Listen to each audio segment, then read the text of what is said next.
Magandang umaga po sa ating lahat mga kabayan. Nandito tayo ngayon muli sa kabundukan ng mga katutubong Aytas dahil balikan natin, kung naalala nyo si Ate Gina, yung nakita natin galing sa Sapa, no? Naglaba at nag-igib at nakausap nga natin at nabigyan ng biyaya. Ngayon balikan natin sa umagang ito. Titingnan natin, kumustahin natin si Ate Gina kung anong ginagawa niya ngayon.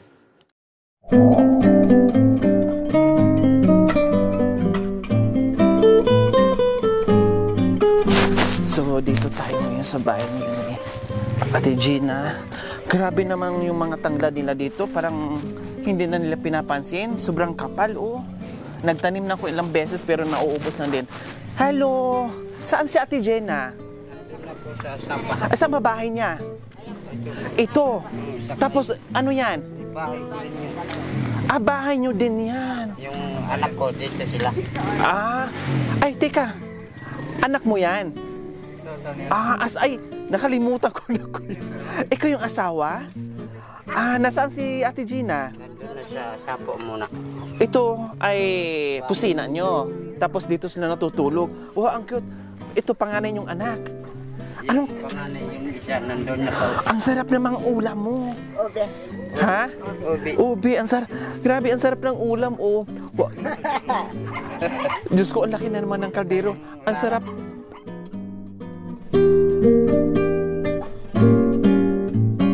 Si Mrs. mo, kuya, Nandun na sa Sapa. nandoon na sa Sapa. Naglaba ulit?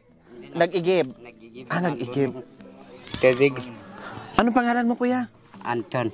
Anton De La Cruz. de la Cruz. Tapos, ilang anak nyo? 8. 8? Kulang pa. May Kulang ng 4 para isang dosina. Dagdagan mo pa? Pero may apo na ko 3. Natawa si Tat.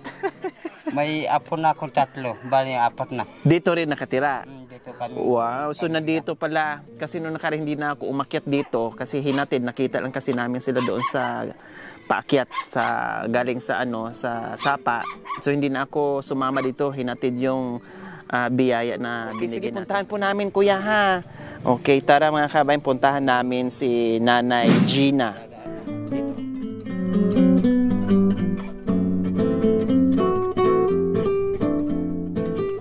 So ayan po mga kabayan, dito natin nakita si Ate Gina. Kasama po yung kanyang anak, no, na buhat-buhat nila yung mga nilaban nilang damit at yung mabigat na isang container na tubig. Kaya tara, lulusong tayo.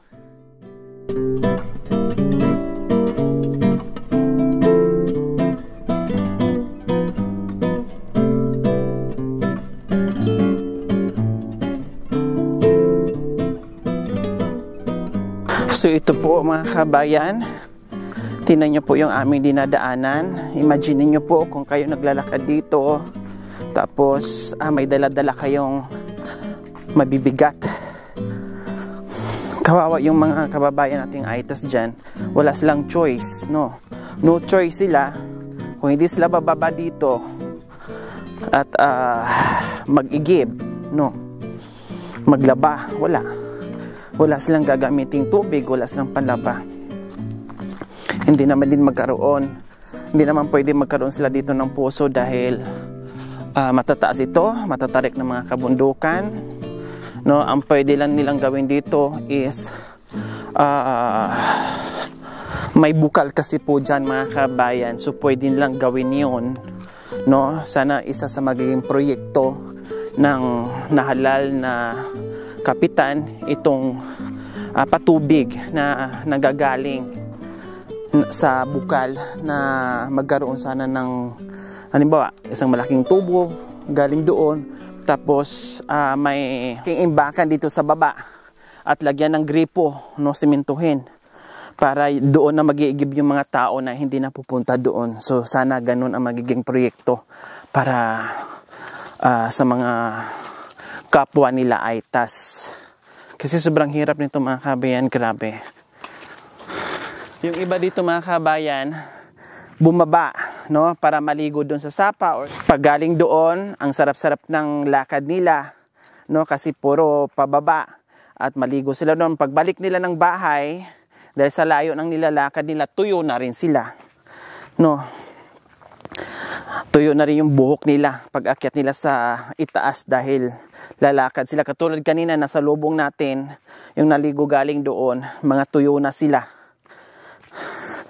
Dahil ang layo ng nilalakad, pagdating nila sa bahay nila, naku, pawis na ulit. Pero at least, nakaligo talaga.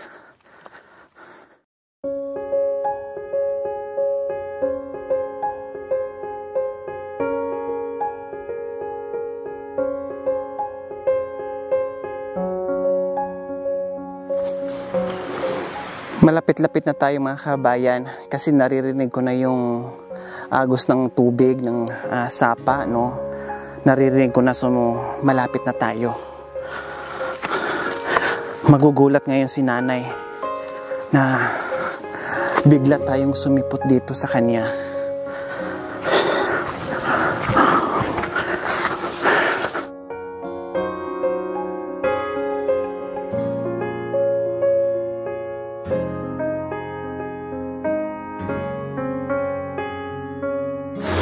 So ayan mga kabayan, nandito tayo sa parteng sobrang sukal na, no? At siguro naririnig nyo rin yung ingay, agos ng tubig. So ito na yung mga kabayan doon na sa unahan. May konting pababa dito at medyo mabato-bato. Pag tag-ulan, ito yung medyo mahirap pasukin, no? Kasi madulas na siya. So ayan po mga kabayan, ito yung sapa. Ayan, sapa na po yan. Karugtong yan doon sa pupuntahan kung saan doon sila nag-iigib at doon sila naglalaba. Amoy sabon. Naaamoy ko na. May amoy sabon. Amoy sabon. Ayan o, amoy sabon panlaba. Ayan. Diba? Akala mo binuong yung drainage. Akala mo sinimento, pero ano po yan mga kabayan, bato lang yung dinadaluyan ng tubig. So ito po mga kabayan, madulas din itong bato na ito. No, kasi may lumot tulad yan, no. Yan, pag naapakan mo yung lumot, wala, madudulas ka. Ayan, malapit na tayo, may naririnig na akong boses. So ayan, no, bula ng sabon, bula. Yan, kasi may naglaba doon sa itaas. Ayan, kaya merong bula. Kaya naaamoy natin yung sabon panlaba, powder. Ayan. Yan, may tao. Nag-iigib na naman sa lubong natin. Hello, kuya. Marami pang tubig? Baka inubos nyo na po. May natira pa? Joke lang. Seryoso din si Kuya. Hindi, may natira pa. O yan, naririnig na natin yung mga bata.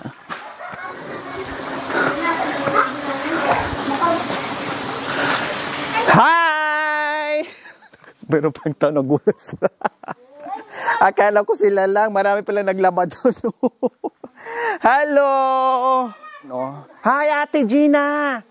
Wow, ang sarap naman ng ligo nyo dyan. Bakit hindi na lang kayo dito magtampisaw? O, tabi. Ang ingay ng bunganga ko, tabi. Wow, dito muna tayo mga kabayan. Ayan o, ito yung nilalabhan nila dyan o. Ate, bakit nakaganyan yung paglaba mo? Masisira yung damit mo. Ganyan po. Ha? Ganyan po. Pag-uwi mo ng bahay, wala na. Natanggal ngayon dumi, pero punit-punit na yung damit mo. Ganyan talaga punit. Ganyan. So, ayan po mga kabayan, katulad nito, sapa talaga sila mismo naglaba. Tapos, lagyan na nila ng yero para magiging silbi nilang daanan ng tubig. No? So, ayan, dami pala na dito naglaba. Ayun si Ate Gina, nagpaligo sa mga anak niya. At, naglaba kayo Ate Gina? O nag-igib? Nag-igib lang.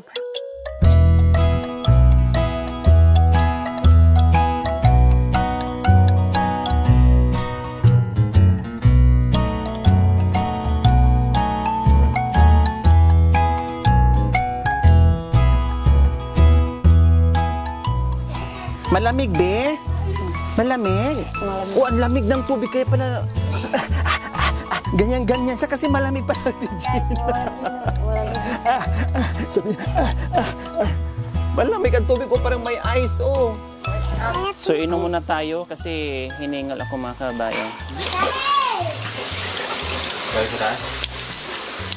Ay.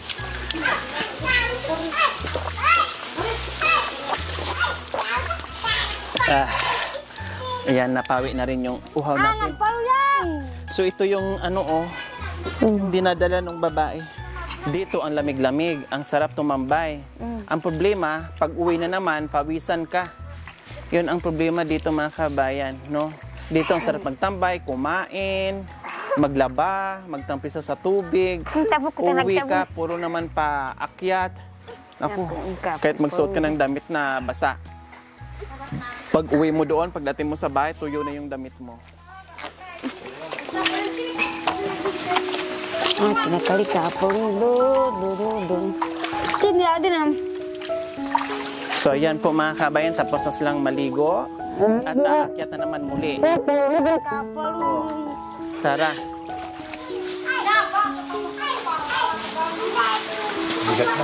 Tabara! Ang lakas ni Mian.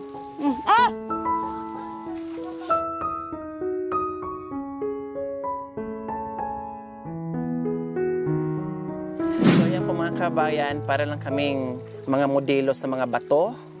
No, nagpictorial kami mga kabayan. So maganda kasi dito, sabi ko para naman kahit papaano makapahinga sila. Sabi ko dito muna tayo mag-uusap kasi ang ganda-ganda ng pwesto natin, no, at lalanghap muna tayo ng sariwang hangin. So ayan, Ate Gina, kumusta kayo Ate Gina? Mabuti no. Mabuti. Kahit yung dinadaanan nyo hindi mabuti, mabuti pa din.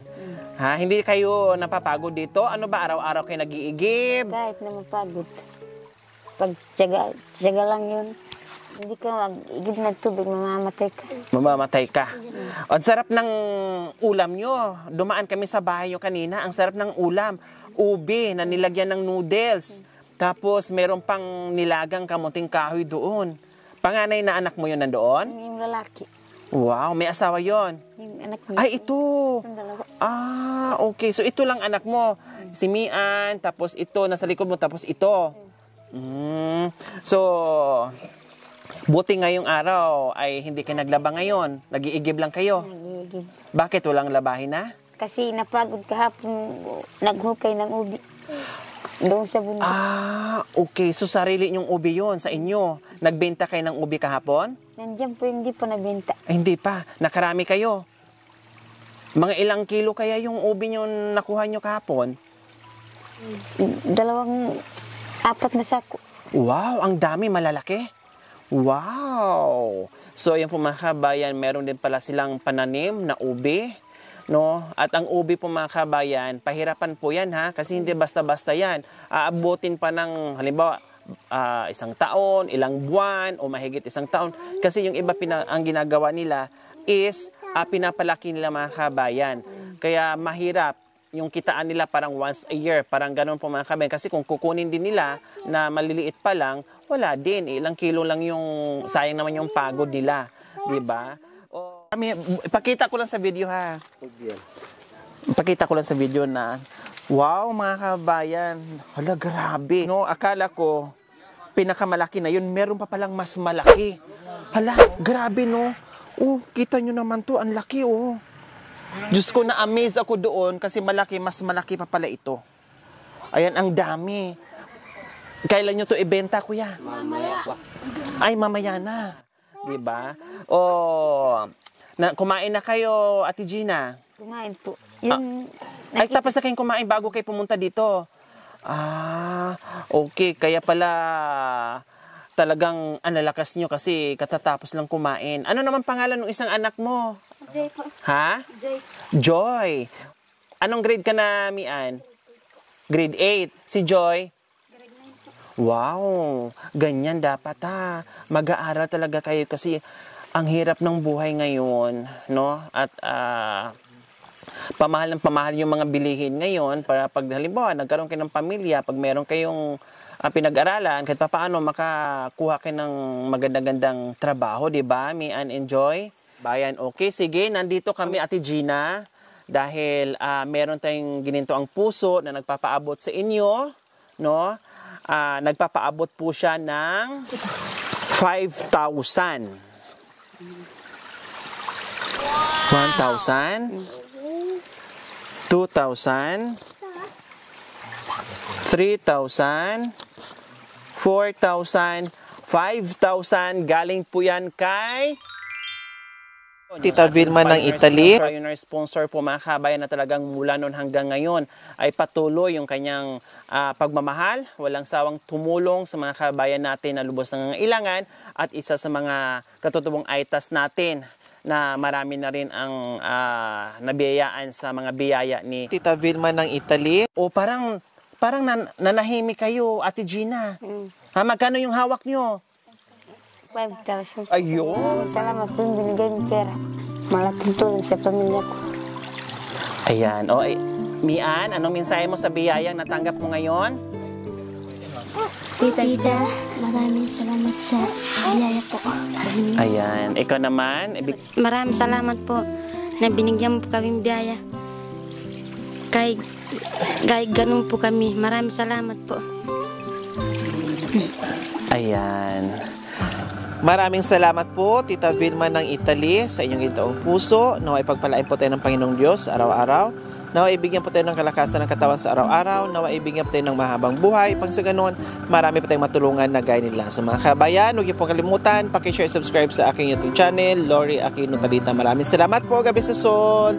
Bye!